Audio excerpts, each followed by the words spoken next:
नमस्कार साथियों, मैं आपका मित्र आशीष तायल WCL संवाद की इस कड़ी में आपको मिलवाने जा रहा हूं वेस्टर्न कोलफील्ड्स लिमिटेड के मैनेजमेंट इंफॉर्मेशन सिस्टम विभाग के महाप्रबंधक श्री PK चौधरी साहब से। इस कार्यक्रम में आपका बहुत बहुत स्वागत है सर। नमस्कार। नमस्कार तायल साहब। और मैं संवाद की टीम को इस बात के लिए धन्यवाद देना चाहता हूं कि मुझे अपने डिपार्टमेंट की कामकाज के बारे में बताने का मौका दिया गया। सर, मैनेजमेंट इंफॉर्मेशन सिस्टम विभाग के मुख्य कार्यों से WCL परिवार के सदस्यों को अवगत कराने की कृपा करें। मैनेजमेंट इंफॉर्मेशन सिस्टम विभाग जो है उसमें मुख्य रूप से 3 कार्य संपादित किए जाते हैं। पहला है डे टू डे प्रोडक्शन का रिपोर्ट तैयार करना, मंथली रिपोर्ट तैयार करना, सालाना रिपोर्ट तैयार करना। उसमें daily coal production, OB removal, OB rehandling, coal dispatch, coal transport का संपूर्ण ब्यौरा तैयार किया जाता है। इसके अलावे इस विभाग में विभिन्न क्षेत्रों को एक्सप्लोसिव की आपूर्ति सुनिश्चित की जाती है। साथ ही इस डिपार्टमेंट में तीसरा काम पार्लियामेंट्री अफेयर्स का किया जाता है। इसके तहत कोल इंडिया से प्राप्त प्रश्नों का उत्तर प्रबंधन की स्वीकृति लेकर कंपाइल किया जाता है और इसको कोल इंडिया में वापस भेज दिया जाता है। सर, जैसा आपने बताया कि विभाग द्वारा उत्पादन, प्रेषण तथा OB रिमूवल से संबंधित रिपोर्ट्स तैयार कर प्रबंधन को प्रेषित की जाती हैं। 365 दिनों 24 घंटे चलने वाली इन प्रक्रियाओं का डाटा कलेक्शन कर रिपोर्ट को किस प्रकार तैयार किया जाता है? यह प्रक्रिया हर दिन चलती है। सुबह 6 बजे से ही हमारे टीम के द्वारा कंपनी के विभिन्न क्षेत्रों से सभी रिपोर्ट कलेक्ट किए जाते हैं। Coal production, OB removal, dispatch, transport. इन रिपोर्ट्स को कंपाइल करके 8 बजे तक कंपनी के उच्च अधिकारियों के पास पहुंचाया जाता है ताकि उन्हें उस दिन के अपने क्षेत्रों के coal production, OB removal, dispatch और ट्रांसपोर्ट का ब्यौरा प्राप्त हो सके। यह प्रक्रिया जैसा आपने कहा साल के 365 दिन और 24 घंटे चलती रहती है। सर, आपने हमें रिपोर्ट का नमूना दिखाया। रिपोर्ट में विभिन्न तरह के कॉलम्स बने हैं। इन कॉलम्स पर प्रकाश डालिए। रिपोर्ट का नमूना आपके सामने है। इस रिपोर्ट में हर दिन के कमिटेड टारगेट जो ओपन कास्ट और अंडरग्राउंड प्रोडक्शन का है उसका ब्यौरा है। उस कमिटेड टारगेट के अगेंस्ट उस दिन एक्चुअल क्या कोल प्रोडक्शन हुआ उसका ब्यौरा है। विभिन्न क्षेत्रों के ट्रांसपोर्ट का ब्यौरा है। कितने रेक लोड किए गए उसका ब्यौरा है। इस महीने में अब तक क्या प्रोडक्शन हुआ, पूरे साल में अब तक क्या प्रोडक्शन हुआ, इन सब का ब्यौरा इस रिपोर्ट में दिया जाता है।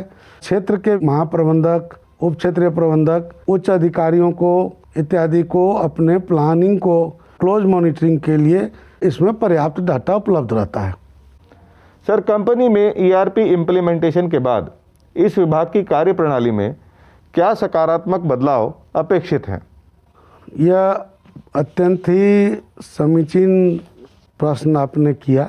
ERP के संबंध में मैं बताना चाहूँगा कि हमारे CMD श्रीमान मनोज कुमार साहब के कुशल नेतृत्व में ERP का इम्प्लीमेंटेशन अपनी कंपनी में किया गया है। सभी विभाग इस पर पूरी तन्मयता के साथ काम कर रहे हैं और इस बात को कहने में मुझे ज़रा भी संकोच नहीं कि आने वाले दिनों में ERP से हमारी कंपनी को बहुत बड़ा फ़ायदा होने वाला है।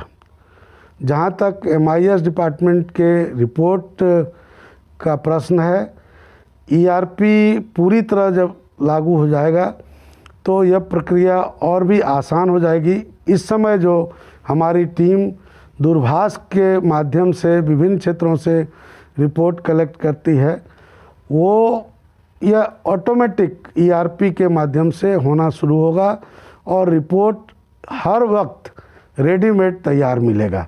इससे डिपार्टमेंट में मैन पावर की ज़रूरत भी कम होगी और ऐसा ही सभी डिपार्टमेंट में इस बात का फ़ायदा होना है। सर, आपका विभाग सेंट्रलाइज डाटा कलेक्शन तथा रिपोर्ट कलेक्शन के अलावा कंपनी में एक्सप्लोजिव की सप्लाई भी सुनिश्चित करता है। इस संबंध में हमारे दर्शकों को जानकारी दीजिए।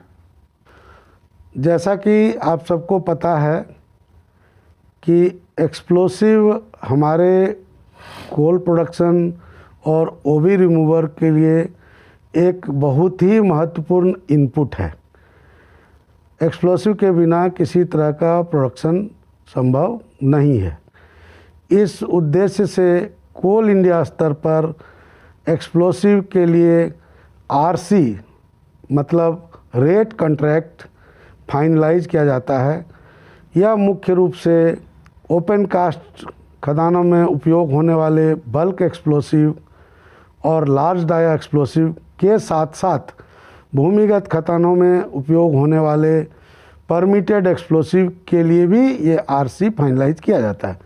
इसके अलावे ब्लास्टिंग में यूज होने वाले एसेसरीज जैसे detonator, detonating fuse, नॉनेल, cast booster इत्यादि का भी आरसी फाइनलाइज किया जाता है। इस आरसी की अवधि मुख्य रूप से 2 साल की होती है। इसके लिए सभी सब्सिडियरी से उनके लक्ष्य पर आधारित उनके एक्सप्लोसिव की ज़रूरत का ब्यौरा कोल इंडिया द्वारा लिया जाता है और आरसी फाइनलाइज हो जाने के बाद उतना ही एक्सप्लोसिव का एलोकेशन कोल इंडिया के द्वारा विभिन्न सब्सिडियरी को किया जाता है। पुनः मुख्यालय स्तर पर, सब्सिडियरी के मुख्यालय स्तर पर हमारा MIS डिपार्टमेंट हर रोज़ क्षेत्रों की ज़रूरत का ब्यौरा लेता है और सप्लायर्स के माध्यम से उनकी एक्सप्लोसिव की ज़रूरत को पूरा करता है। इस तरह हम लोग सभी क्षेत्र एक्सप्लोसिव का ऑप्टिमम यूटिलाइजेशन करते हैं, ज़्यादा से ज़्यादा उससे रिजल्ट लेने का प्रयास करते हैं और हम लोग अपने लक्ष्य को प्राप्त करने की दिशा में आगे बढ़ते रहते हैं। सर, आप संवाद के माध्यम से अपने साथियों को क्या संदेश देना चाहते हैं? इस मंच के माध्यम से मैं अपने साथियों से अपील करना चाहूँगा, वैकोली की टीम से अपील करना चाहूँगा कि हमारी कंपनी हमारे लिए सर्वोपरि है। कंपनी हमारे लिए हमेशा चिंता करती है, हमारे सुख दुख में साथ भी ये कंपनी देती है। इसलिए ज़रूरी है कि कंपनी के द्वारा निर्धारित लक्ष्य को प्राप्त करने की दिशा में हम लोग पूरी निष्ठा के साथ काम करें, जिससे हमारी कंपनी लगातार अपने लक्ष्य को प्राप्त करते रहे और हम देश की ऊर्जा की ज़रूरतों को पूरा करने में हमेशा अपनी भूमिका निभाते रहें। सर, आज के इस कार्यक्रम में आप हमारे साथ उपस्थित हुए। आपने हमारे WCL परिवार के सदस्यों के साथ बहुत ही महत्वपूर्ण जानकारी साझा की। इसके लिए हम आपके आभारी हैं। बहुत बहुत धन्यवाद। धन्यवाद ताहिल साहब। दर्शकों, आपने इस कार्यक्रम को सराहा, भरपूर प्यार दिया। इस कार्यक्रम को और अच्छा बनाने के लिए हम आपके सुझाव निरंतर आमंत्रित करते हैं। नमस्कार।